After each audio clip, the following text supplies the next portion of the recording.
Hello, everyone, and welcome back to Voices in Health and Wellness. This is the show where we speak with the people shaping the future of care, one insight at a time. Today's guest is someone I've really been looking forward to speaking with. Joining me is Maryam Meddin, the founder of the Soke, a pioneering mental health and wellbeing clinic based in London. Maryam is a respected voice in redefining the therapeutic landscape, blending clinical excellence with a uniquely human-centered approach to care. At the Soke, the experiences of the patient isn't just about the outcomes, but the entire journey, how they're welcomed, the environment they're in, and how they're made to feel throughout. Maryam, it's been a delight to have you on the show. Welcome, and thank you very much for your time this afternoon. Thank you very much for having me. Happy to be here. Thank you. So would you mind sharing a little bit about your role at the Soke and perhaps what originally inspired you to create a space like that? Well, I'm, as you mentioned, the founder, and also I act as a CEO in the sort of the running of the organisation. I had a career in branding and communications, and actually, my first ever job was as a waitress in a silver service restaurant, and I mention that because it played such an important part in my understanding, or the development of my understanding of the idea of service. So it remains an important period of my life because it sort of set the scene for the way that I approached the various roles that I've occupied throughout my career. So I worked in branding and communications, and in the early 2000s, I experienced mental health as a user, mental health service. I went to see a psychotherapist, and I had a very negative experience. The starting point was that I didn't know where to look. It's a little bit easier nowadays with the advent of the internet. In those days, I didn't have that luxury. But I think even now, it's quite difficult for people, particularly if they are in a particular space where they're not at their best cognitively, to be able to sort of wade through the many types of therapy that exist, the many sort of modalities, actually even the professions themselves. A lot of people don't know the difference between psychiatrists, psychologists, and psychotherapists. And I certainly didn't. So my first challenge was in finding someone. The next sort of challenge was in understanding whether or not this experience that I'd had, and it was a single appointment, it lasted for over 2 hours, but it was about understanding whether all the things that had happened in this 2-hour meeting were ethical, were proper, and that hadn't done me more harm than good. And again, I didn't know where to find those answers. And I hadn't really spoken to anyone about it. I set off to learn a little bit more about my experience, and ended up sort of getting stuck into the weeds of learning about psychotherapy. So I found myself training to become a psychotherapist. So it all started, as it often does with psychotherapists, with the journey towards trying to solve one's own problem. And as I sort of trained and qualified as a psychotherapist, I realized just two things. One was what a mess it is, really, from both the perspective of a user and the perspective of a provider. There aren't a lot of middle people trying to make things happen well. And the second thing was I noticed the discrepancy between what was being said in, the wider world, and this is sort of going forward now a few years to when celebrities started talking about mental health, and the young royals, as they were then, started talking about mental health and so on. And there was a huge amount of encouragement, saying, go, if you're struggling, get help. But there was actually nobody telling them, okay, what do I do now? I've decided I'm going to get help. How do I find help? How do I know that that's the right kind of help? And so on and so forth. So having come from sort of that branding and communications background, my first thought was that this whole sector needs rebranding. The communication needs to improve, the image needs to improve, the experience needs to improve. Branding is all about delivering on a promise. When you're effectively promising people that if they look for help, they will get better, or at least feel a bit better as a result of doing that. Um, you've got to deliver on that promise. And sometimes the challenge of finding the right person and potentially having a quite distressing experience in that process actually might put them off looking for help again altogether, or might dissuade them from taking another step sort of in that direction. So that's what led me ultimately to set up the Soke. So I'm seeing and recognizing where there was a void, and wanting to sort of slightly turn things on their head, and introducing concepts that are commonplace, I think, in the commercial world. We now know it doesn't matter whether you're a bank or a hairdresser. Service is part of the experience that you have to provide in order to differentiate your organization from the organization down the road. By and large, most hairdressers offer the same thing, most banks offer the same thing. What might be different is how you feel in your engagement with them. So, and the mental health sector wasn't recognizing that, in my view. And so it became about creating an organization where the full experience of the client was taken into account, from the minute that they might decide, I want to get help, to the minute that they hopefully walk out of their final appointment thinking this was a worthwhile thing to have done. Every single touch point had to be considered, thought about, and redesigned if necessary, in order to sort of reduce suffering and ultimately promote human dignity. That's what it came down to.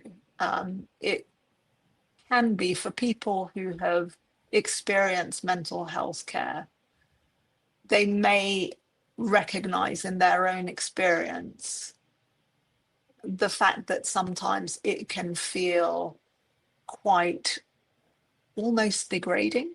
There's a huge power dynamic when you're feeling vulnerable, that unless sort of thought about and reconsidered in the way that the relationship is created and managed, it can lead the individual not to feel entirely safe. So that's a very, very long answer to your one question. I apologize, I've rambled on. No, But thank you. that's how it started, and that's what it sort of led to. I always find the journey fascinating, and how the journey leads to the inspiration for what you've created. So can you give us perhaps a few examples of the very tangible things that you've done in the Soke to improve the different touch points that you referenced, just for people listening who might be running their own practices and perhaps get some ideas about things they could do to improve that journey and experience? Well, I think that the starting point is to help people understand what the whole experience entails, the clinical part of it. You know, this is, so somebody says to you, this is what's going on with me, I don't know where to look. The very starting point is to talk them through what is available in terms of, what their needs might be. Somebody might say, I think I need to go and see a psychiatrist. Well, actually, 8 times out of 10, no, you don't. You don't need a psychiatrist. And here is why you don't need a psychiatrist. Talk therapy may be appropriate for you, or so on. So sort of hand holding and talking them through their options and feeling like they have a sense of agency over what's about to happen is an incredibly important first step. So in practical terms, what we've done is we've introduced a fairly robust client services team, all of whom have experience in the mental health field, whose job is to speak to people and give them as much information and as much time as that conversation needs to ensure that by the end of the conversation, that person feels like they are making an informed choice about what step they should take next. Now, often people might not even be able or want to come to us. We might get a call from someone in Cornwall, and we do, asking if for example, what they need and so on. And when it becomes apparent that they need to have weekly care, and in certain cases we might say, we would like to deliver this care in person. For example, if somebody is self-harming or if they've got an eating disorder, we reluctantly provide remote care in those situations. And we do insist on them sort of fairly frequently being seen in person. But we say to them, you're much better off finding somebody locally. So even though we know that they're not going to sort of end up as our client, we still spend as much time as is needed helping them to find the right sort of care or determine what they need. So that's the starting point. The second part, I suppose, is our environment, which has been designed not only for comfort, but it's also, it's sort of, a lot of people who come in, they sort of describe it as a bit of a sort of boutique hotel lobby type of place. We don't have like a check-in desk. The reason we don't have a check-in desk is because we want people to come in and immediately feel at home, not as if they've got to check in somewhere and they sort of declare their arrival. We go and greet them at the door. Most of the time, we know who they are, especially if this is a return visit. So, we're able to greet them and sort of, just make them feel safe and at home and relaxed. And so that environment makes a huge difference. It also particularly was important to us to create an environment that didn't make them feel like they were entering a clinic. And this was significant when it came to young people, teenagers, children, because one of the things that we want to avoid is them sort of self-diagnosing and thinking there is something wrong with me. Look, I've been brought to a clinic, a hospital. And so creating a space where it feels a long way away from a clinical environment. We have a lot of people coming with their dogs, and the dogs are, can walk around, sit on the sofa, do whatever they want, even though we wanted it to feel sort of semi-luxurious. We also didn't want there to be any rules. So it's not the sort of environment where you think, well, I can't move that book, or I can't, bring my dog in, or I can't put my, I don't know, wet umbrella, bring it into the building. All of those things are part of that sort of lived in, homely feel that we encourage. So having that sort of the environment coupled with the client services team, that immediately sort of starts to make the experience feel very different. We then have taken other steps in terms of introducing, for example, pods. That came from, again, my personal experience where in once I started to go to a very good therapist who was actually based in Regent's Park. And every time I came out, I had this wonderful sort of environment to step out into, which I felt was part of the therapy, especially in the, in the sort of milder months. You walk out of your therapy and you feel like you take a breath and take a moment, and you process everything that's going on. So most people, they step out of the therapy room and they step into the sort of the hustle and bustle of the chaos outside. So we introduce these little pods, which are rooms where after your session, you can go and have a lie down and take sort of some time to sort of relax, process, and tell us when you're ready to leave.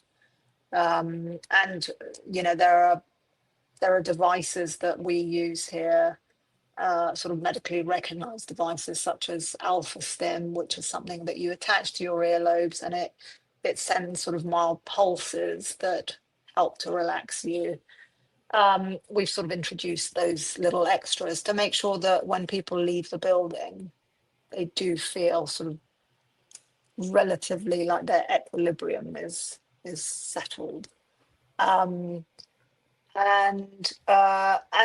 the team then also reach out to clients to make sure that they were happy with the choice with the practitioner that was recommended to them, that they know what their care plan is. All of those things are part of building a relationship with the client. And I think when it comes to service and hospitality, it is ultimately, do I as a customer feel valued, that they recognize and have put the time and effort into building a relationship with me? And do I, as a result, feel safe in their care? Never is that more important than in mental health care. So those are the steps that we take to ensure that people do walk away feeling, yeah, I'm safe in their hands. Thank you. How has your founding vision for the Soke evolved over time, or do you think you are fully evolved at the moment? I just wonder if there's anything left that you're still working on or getting to kind of perfect your model.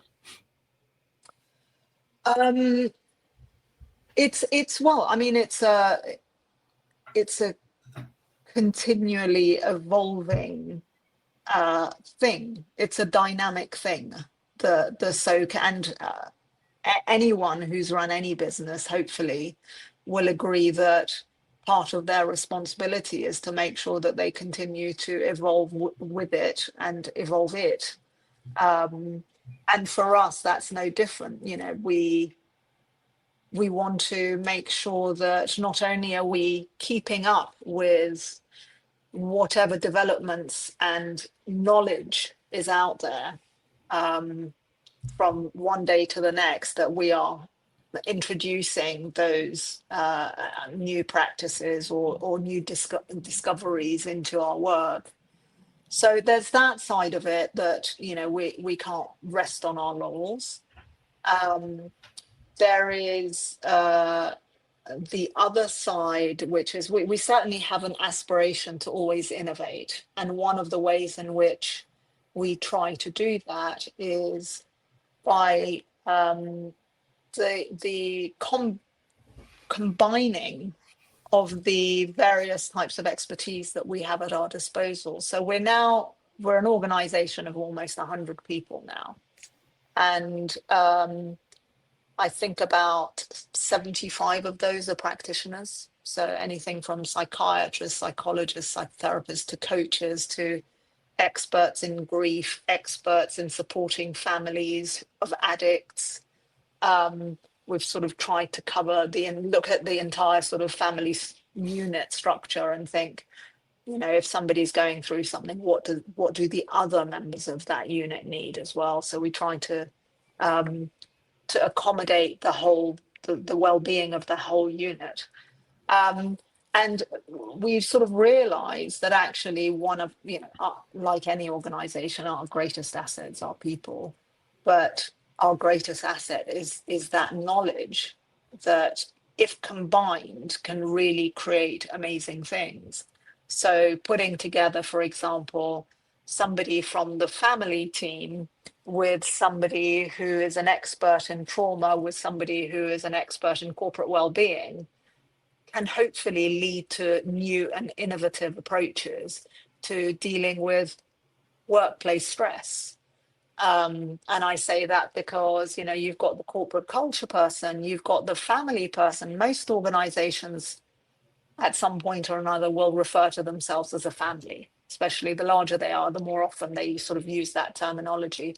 Okay, well, let's get somebody who is an expert in systemic family therapy to be involved in that conversation and to tell us about the dynamics of the family and how they might be applied to the workplace. And let's look at the sort of the trauma expert and see how they can contribute to that conversation. So developing new products is certainly something that is an ongoing process for us, and that we are constantly looking at. So it can be a challenge, because what we're doing is we're trying to do everything that we're doing well, but also, you know, dividing up our attention to looking at what's coming next and what can we do next, and how can we not be followers but leaders in that in the field. So I don't know if that answers your question, but that's sort of our continuing aspiration. And of course, as an organization, we want to grow, and we want to be able to create sort of centers of excellence in perhaps different parts of the country, where we can ultimately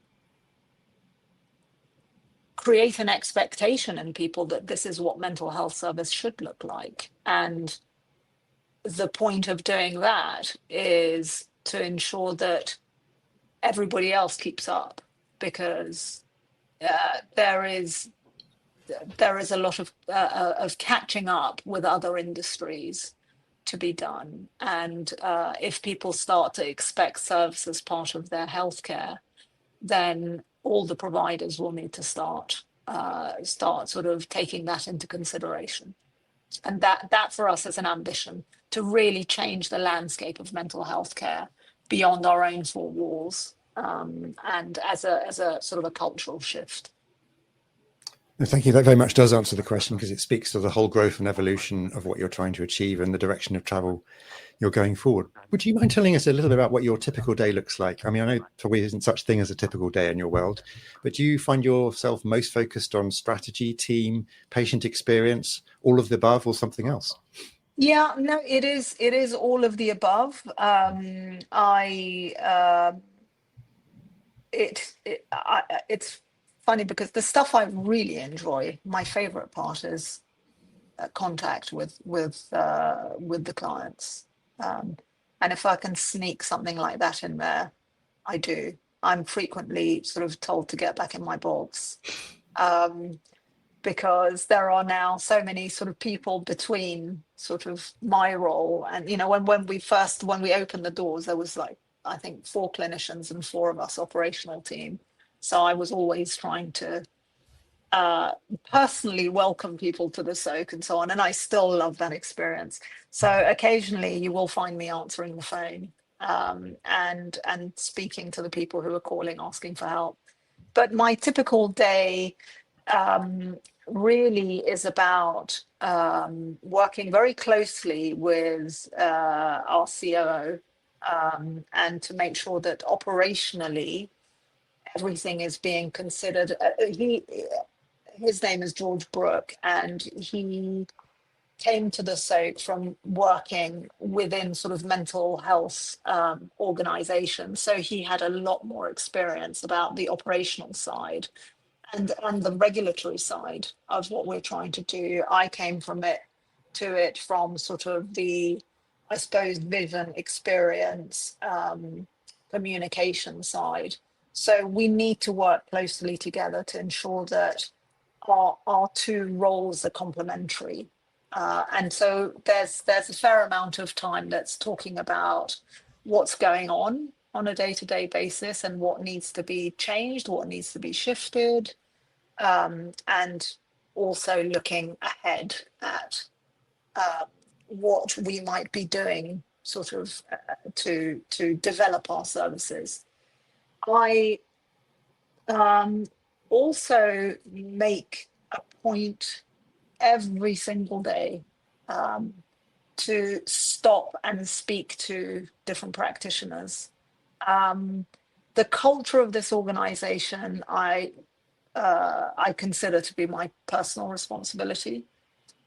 And I'm very pleased to say that every single person who works here, particularly the clinicians, say, I've never worked anywhere like this before. So, and knowing who everybody is, knowing what their lives are like outside of their sort of profession, is, I think, an important part of that. So I make time to get to know the practitioners, to spend time talking to them about what's going on with them, both personally and in terms of their aspirations, because the best way to hold on to your good people is to make sure that you are as invested in their career as they are in your organization.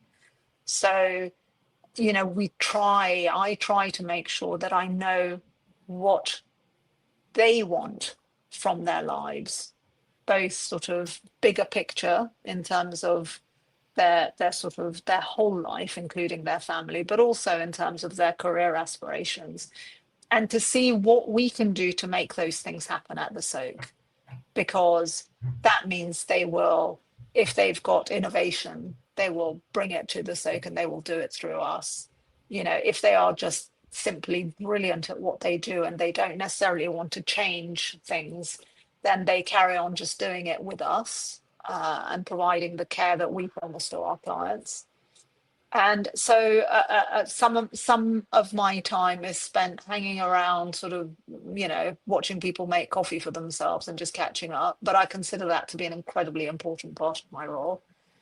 And we're also in the process of opening our first international centre.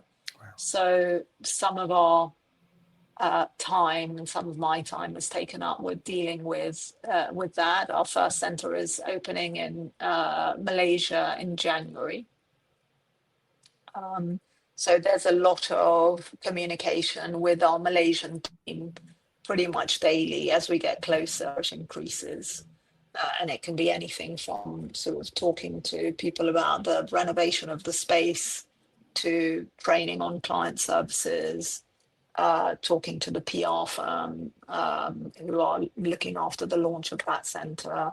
And we're also looking to grow here in the UK. So, for example, yesterday, my colleague George and I went and looked at 2 different sites outside London to consider which might be the best for our next centre to open outside the sort of metropolis. So there is no typical day. A typical day incorporates all of these things in different sort of orders and different demands. Thank you. What role does client feedback play in how you shape your services? And are there any patient stories or moments that have really validated your approach to how you've designed what you do at the Soke? Yeah, I think client feedback is incredibly important in 2 different ways. One is, of course, our outcomes and feedback in terms of how their well-being has improved or not. You know, we have to be real about these things. That obviously is very important to us clinically.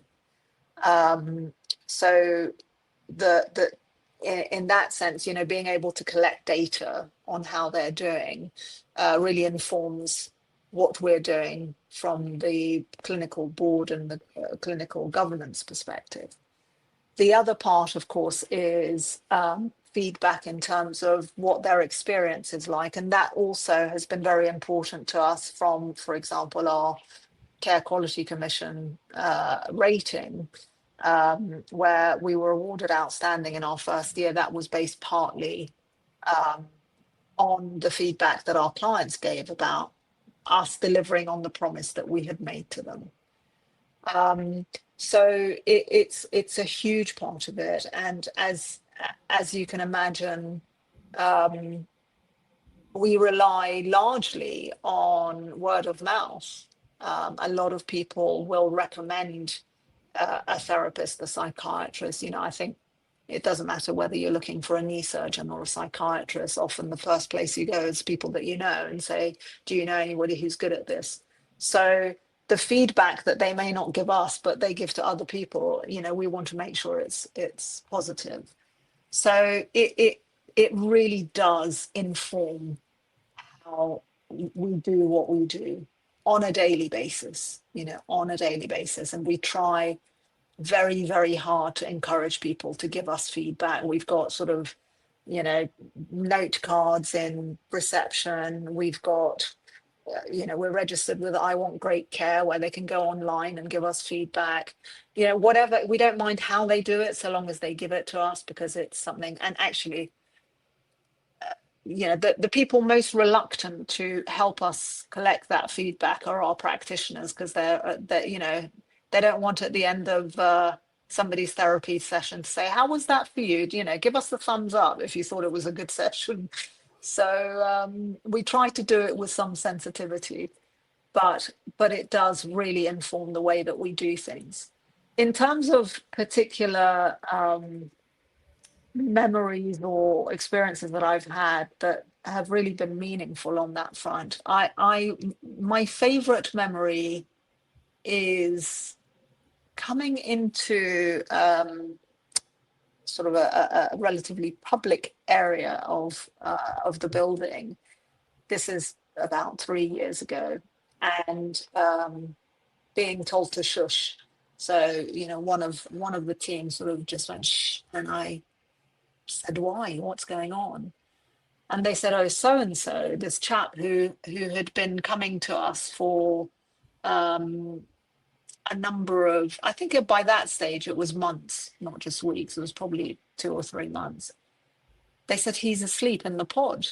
I said, what is he? This is not his day, because I knew exactly who he was and who his practitioner was. What is he doing here? And they said, oh, he had a session in one of the pods and he slept so well. He has terrible insomnia. So for the past week, he's been coming here every day. And we tuck him in, give him a cup of mint tea, and put on a white noise machine, and we just leave him to sleep there for as long as he needs.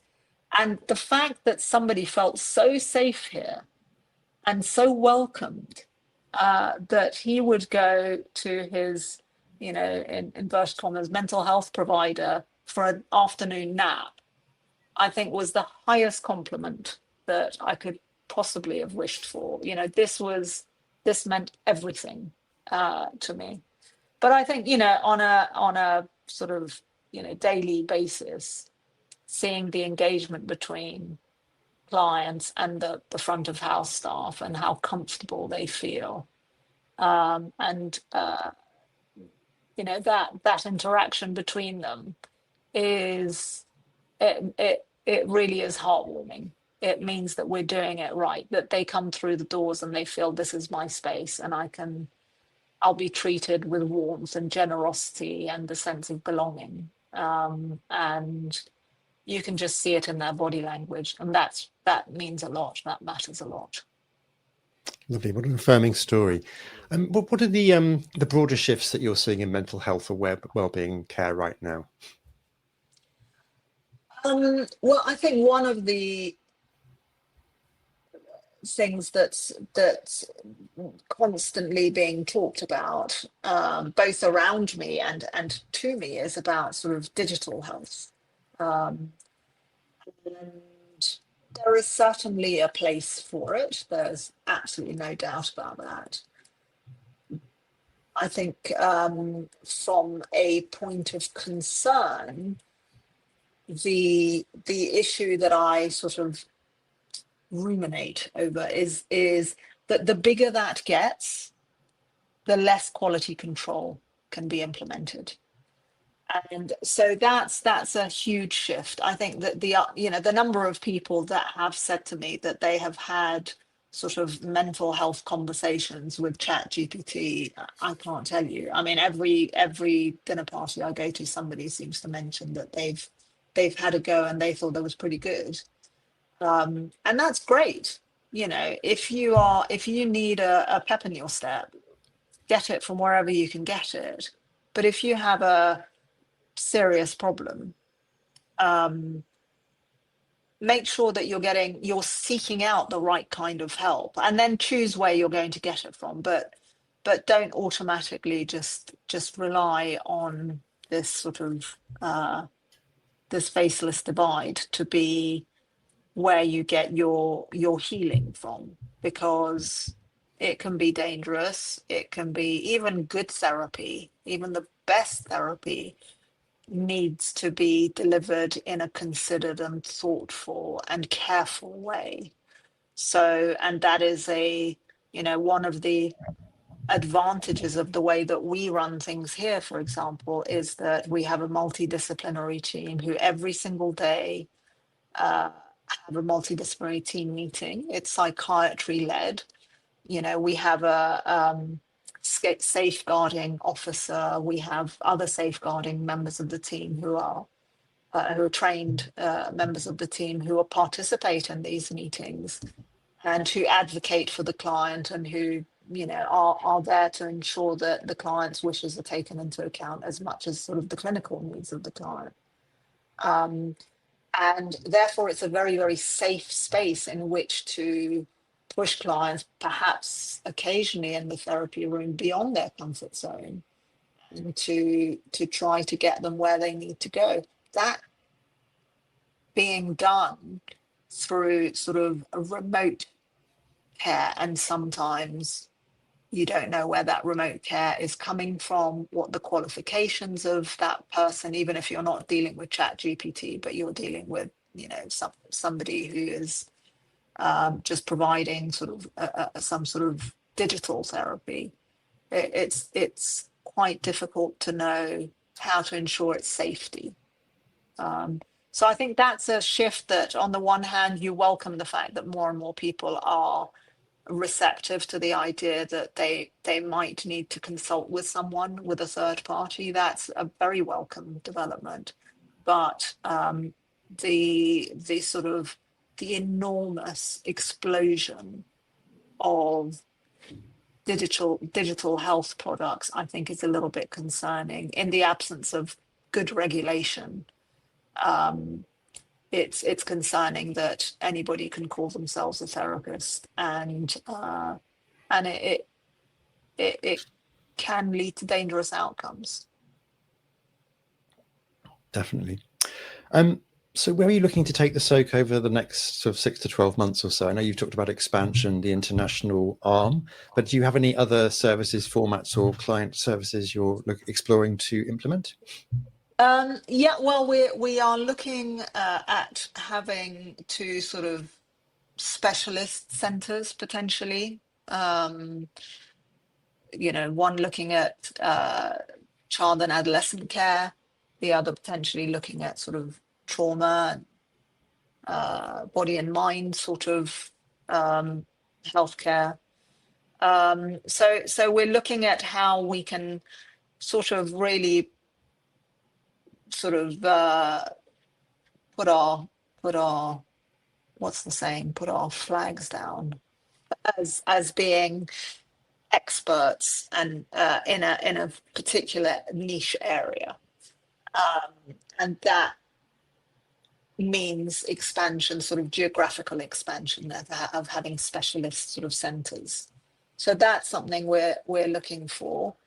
In terms of our existing operations, over the last 2 years, we have added sort of a neurodevelopmental specialist team who look at sort of autism and ADHD from children to nowadays. There are people in their 60s and 70s who are looking for assessments and diagnostics. So we've had that. We've established the specialist sort of addictions team. We've established the specialist eating disorder team. And I think looking at the practitioners that we have access to and seeing how we can bring them together and create multidisciplinary teams, all of whom are focused on recovery from the same particular presentation is something that we're keen to continue to pursue. And we will continue to do that within our existing operations. On that note, Maryam, I'd like to thank you so much for your time this afternoon. It's been such an interesting conversation, hearing about your founding journey and how you've created and inspired the model that you have at the Soke. Really, really interesting. Your massive emphasis on service and the client experience. I think there's a lot that people listening to this could learn from in terms of what they bring into their own practices. But I would really like to thank you very much for your time. Very much appreciated. Thank you so much for having me, and it's been a pleasure.